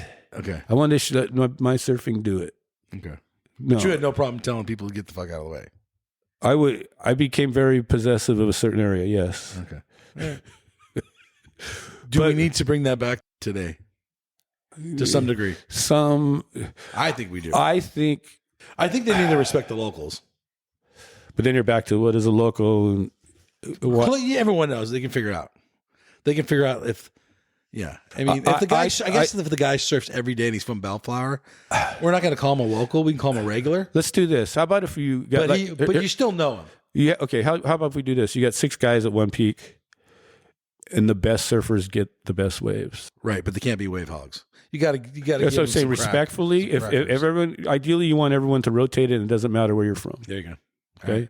And if you don't want to allow the rotation because the guy doesn't surf well enough, I can see that. I can see that and ask him politely to move down. I can see that. But if you're both all at the same level and you keep the rotation going, there shouldn't matter where you're from. Fire Department, you getting the job there. Was that real, Chris, or did you have to play a part to get that job? There's no playing a part. You figure out the process. It's a process. Okay. So when you figured out the process, do you understand the It's like a heat. It's like a game plan. Okay. You got to have your game plan ready. Right. And whatever the conditions are, you have to adapt to it. Like I had to take a physical agility, pass that, take an oral, pass that, take a medical, pass that. There's just one step at a time. So that's the physical side. I'm talking about more of the mental side, where I feel like a lot of firefighters are assholes. They are. I mean, from the outside, but from they become assholes. They become assholes. Okay. Do you know why? But they got to put a smile on their face in front of the public. Well, yeah. You know why they become assholes? Probably the shit they see. Yeah, no, I get it. I understand. I'm not saying it's bad or good, but that's kind of how surfing is too. Yeah, that's what I think. I'm trying to make that comparison. I think life is like that. Oh, there you go. I don't know about that. Actually, I'll disagree with that. And who has it worse is the cops. Well, someone has it worse than the next person. That's always the case. Yes, but when you're there to help that person that's in the worst possible condition, yeah, you're there to help. That's the whole thing. And then when you go in and you're helping someone and they don't want your help and they disrespect, that's when you become an asshole. It happens a lot. So yes, you're woken up at 2 in the morning. You're waking, yeah, and you're trying to help and you got the sun's fucking poking you and you fucking get back off. You get jaded. Yeah. Real easy. Yeah. And especially when you have to fucking see people die all the time. It's fucked. Do you think there should be a time limit for some of these jobs that are seeing horrific things, I think, and dealing with horrific people? I think they should let you know more what you're getting into. Oh, that's a good point. They don't. They give you the job description, but in that job description, it doesn't say seeing repeated death over and over and over and over and over and over and over and over again, and going home mowing the lawn and coming back and seeing repeated death over and over and over and over again, and coming back and telling the wife what you didn't see over and over and over again for 30 fucking years, dude. Yeah, that's what I mean. Should they put a limit on it where say, okay, let's find another job that you... No, then they got to replace you with another brain. So then you're ruining two brains. So just ruin one brain versus two brains. I guess. All right. I've had a lot of friends commit suicide in the last 5 years. I'm sorry to hear that. Well, it's just awareness. It's post-traumatic stress that these guys get. So personally, I can't imagine, nor do I want to. No. Yeah. You ever seen a dead body?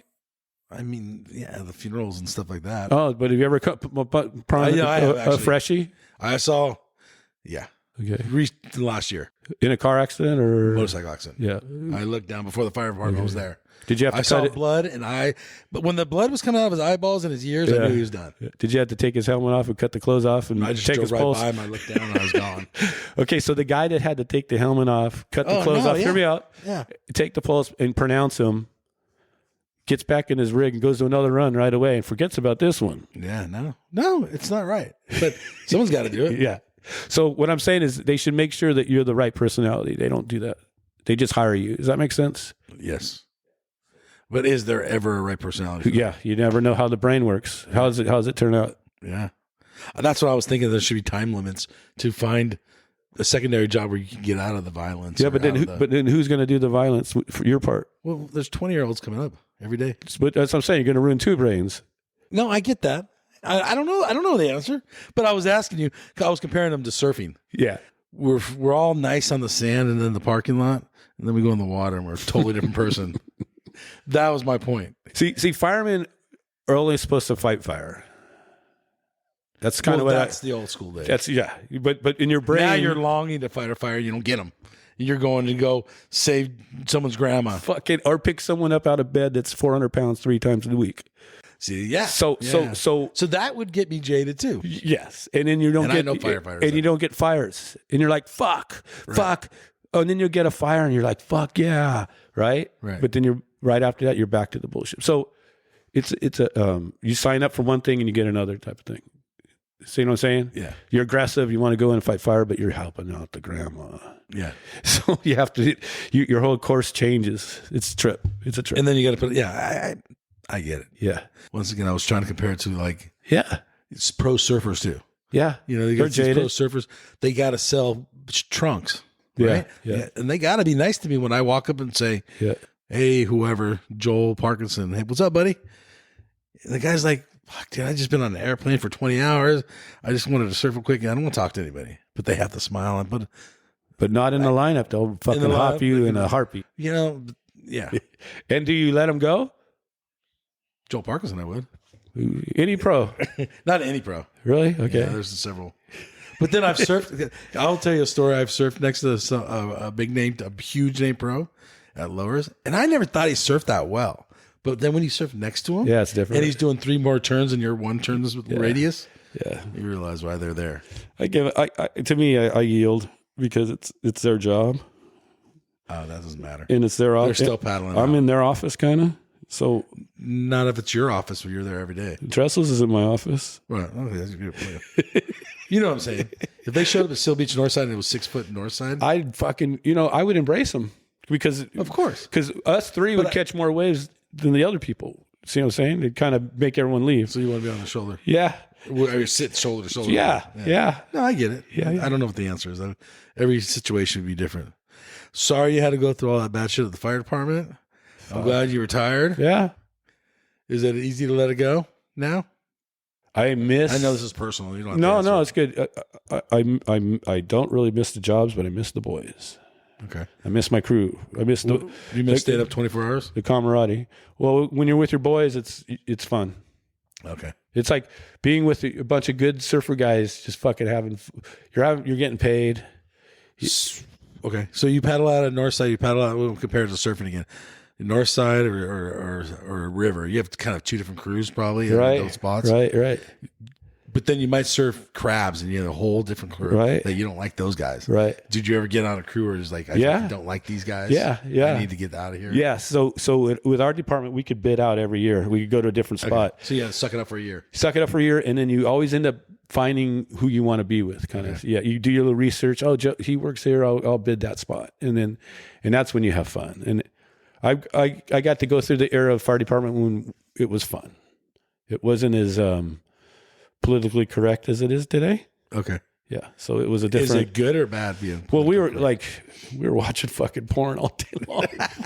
I mean, it was a different era, dude. Well, that's what I'm saying. Okay, so that's we'd have a big point. satellite in the backyard and do fucking X-rated movies and just doors. But then little Joey wants to get his bike license or whatever. Well, we had the doors closed, Yeah, but I'm just saying. But now your coworker's a female and you can't do it's all changed. Everything's changed. That is true. Yes. So the boys club is gone, and it's a different atmosphere. Is it good or bad?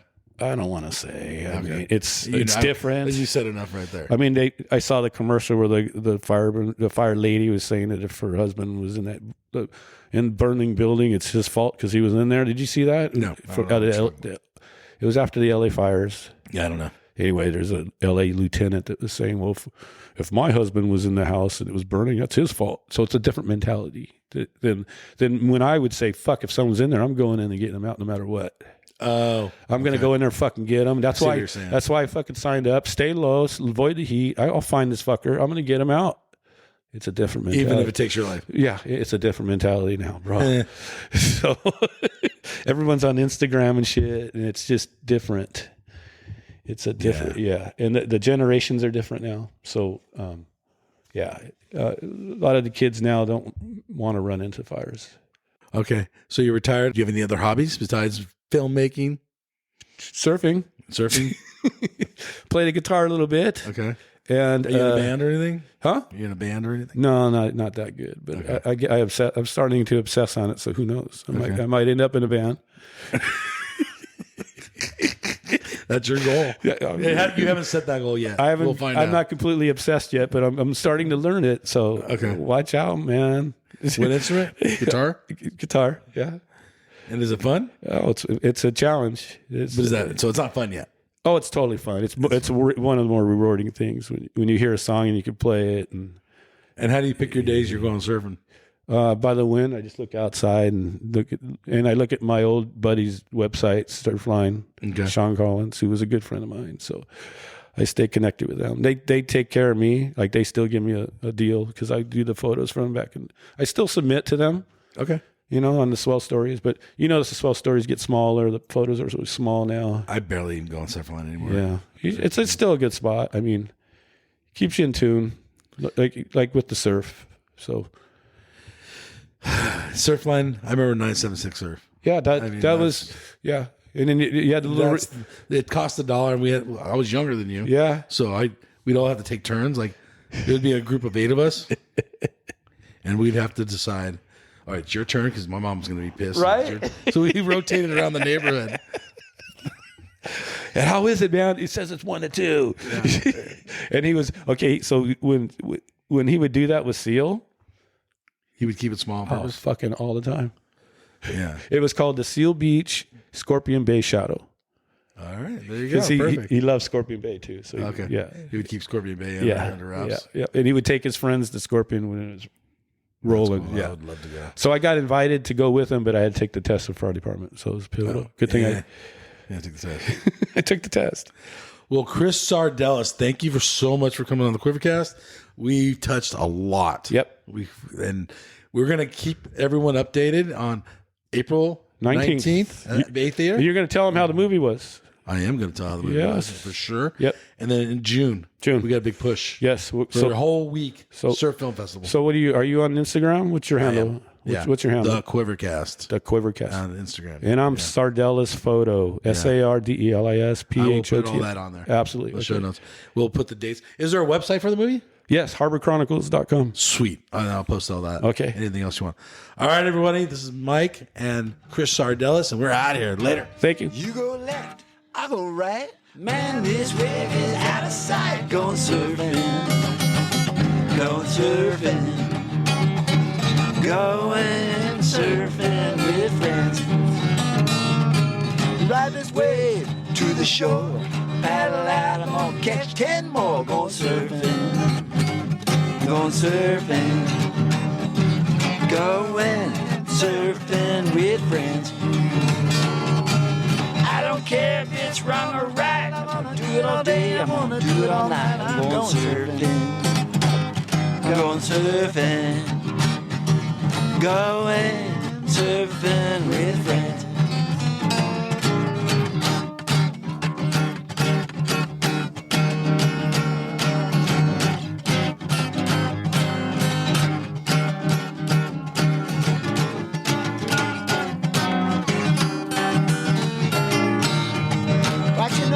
On my way, it's a beautiful day. I'm going surfing, I'm going surfing, going